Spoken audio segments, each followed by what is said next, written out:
بسم اللہ الرحمن الرحیم۔ السلام علیکم۔ عامر میرے بچپن کا دوست اور کلاس فیلو بھی تھا۔ عامر نے میٹرک کے بعد تعلیم کو خیر بات کہا اور پھر وہ واپس گاؤں چلا گیا۔ وہ یہاں اپنے ماموں کے گھر تعلیم کی خاطر رہتا تھا۔ ہمارا گاؤں شہر کے قریب ہے۔ یہاں سے جانے کے بعد وہ مجھے نہ مل سکا۔ کچھ دن پہلے یہاں وہ اپنے کزن کی شادی پر آیا اور مجھے ملا۔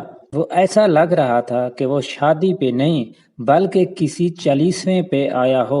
وہ مجھ سے رہا نہ گیا۔ میں نے اس سے جاننا چاہا کہ اسے کیا ہو گیا ہے، کیونکہ مجھے یقین تھا کہ وہ مجھ سے کچھ نہ چھپائے گا۔ پہلے تو اس نے کہا کہ یہ جان کر تم کیا کرو گے؟ پھر اس نے کہا چلو نہر پر چلتے ہیں۔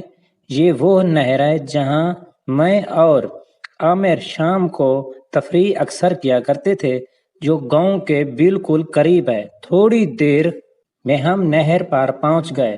نہر کنارے بیٹھے وہ اپنی کہانی سنانے لگا۔ عامر کی زبانی سنیے۔ ہم 5 بہنیں اور 2 بھائی ہیں۔ بہنیں سب مجھ سے بڑی ہیں اور بھائی مجھ سے چھوٹا ہے۔ 5 بہنوں کے بعد جب میں پیدا ہوا تو اس لیے میں گھر میں بہت لاڈلا تھا۔ میری منگنی بچپن میں ہی فرزانہ سے کی گئی تھی، جو میری بڑی بہن کے وٹا سٹا سے ہوئی۔ جب میں بڑا ہوا تو مجھے سکول میں بھیجا گیا۔ 5 کلاس پاس کرنے کے بعد میں اور سکول میں داخل ہو گیا، جو میرے گاؤں سے بہت دور تھا۔ اس لیے میں اپنے ماموں کے پاس رہنے لگا، جو شہر سے قریب ہے۔ رفتہ رفتہ میں میٹرک کر گیا۔ پھر آگے میں تعلیم حاصل نہ کر سکا کیونکہ میرا والد بہت غریب تھا۔ ایک دن میں فرزانہ کے گھر اس کے بھائی کے ساتھ گیا۔ اس وقت فرزانہ صحن میں اپنے بال سلجھا رہی تھی۔ میں تو دیکھتا ہی رہ گیا۔ قدرت کی ایک حسین شاہکار، لمبے لمبے بال جیسے ساون کی گھٹائیں، موٹے موٹے گال، لمبی گردن، سیاہ چمکدار آنکھیں، خوبصورت تھی۔ وہ دوسرے گاؤں میں رہتے تھے۔ اس کا تعلق ایک امیر خاندان سے تھا اور میں ایک غریب تھا۔ وہ لوگ اپنی بیٹیوں کے گھر آباد تو کرنا چاہتے تھے مگر اپنے سے دور نہیں۔ اس کی بڑی بہن بھی اس کے پاس ہی رہتی تھی۔ مجھے بھی ڈر تھا کہ کہیں میرے ساتھ بھی ایسا نہ کریں، اور مجھے اس گاؤں کے لوگ بھی یہی کہتے تھے کہ وہ آپ سے وفا نہیں کرے گی۔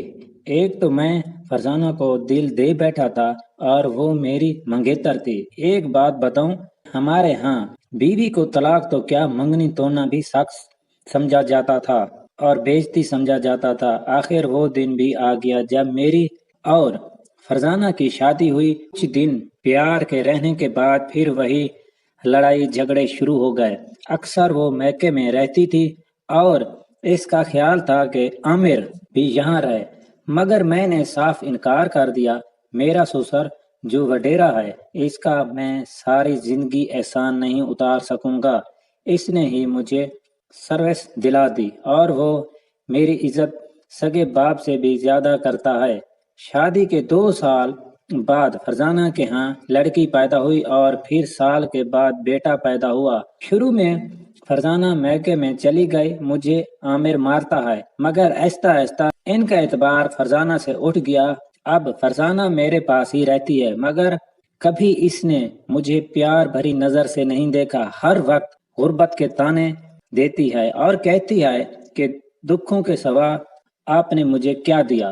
ہم صرف بڑے لوگوں کی طرف دیکھتے ہیں کہ ان کے پاس روپیہ پیسہ، زمین، گاڑیاں ہیں، اور ہمارے پاس یہ سب کچھ کیوں نہیں؟ کاش ہم ان لوگوں کی طرف بھی کبھی دیکھیں جو 2 وقت کی روٹی بھی بڑی مشکل سے کھاتے ہیں، اور وہ کیا پہنتے ہیں۔ تو یہ دولت کا خواب ہمارے دل سے خود ہی نکل جائے گا اور خدا کا شکر بھی ہم سے ادا ہوگا۔ میری شادی کو 6 سال ہو گئے ہیں، اب بھی اس کا وہی رویہ ہے، مگر میں دل کی گہرائیوں سے اس کے ساتھ سچی محبت کرتا ہوں۔ ایک دفعہ مجھے والدین نے کہا کہ فرزانہ اگر تیری نہیں ہوئی تو کیا ہوا، آپ دوسری شادی کر لو، مگر میں نے انکار کر دیا۔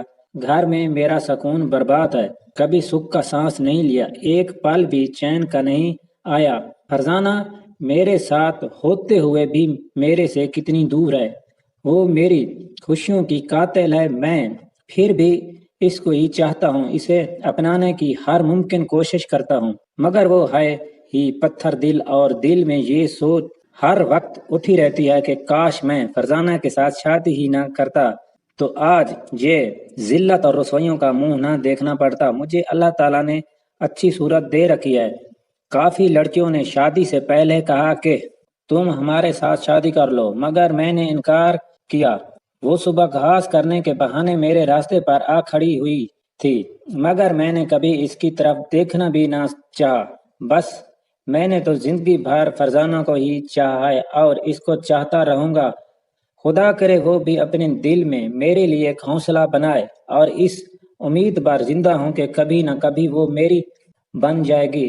آپ سب دوستوں سے درخواست ہے، ایک میرے دوست کے لیے دعا کریں، ان کی مشکل رب العزت حل فرمائے، کیونکہ جس گھر میں محبت نہ ہو تو وہ گھر دوزخ لگتا ہے۔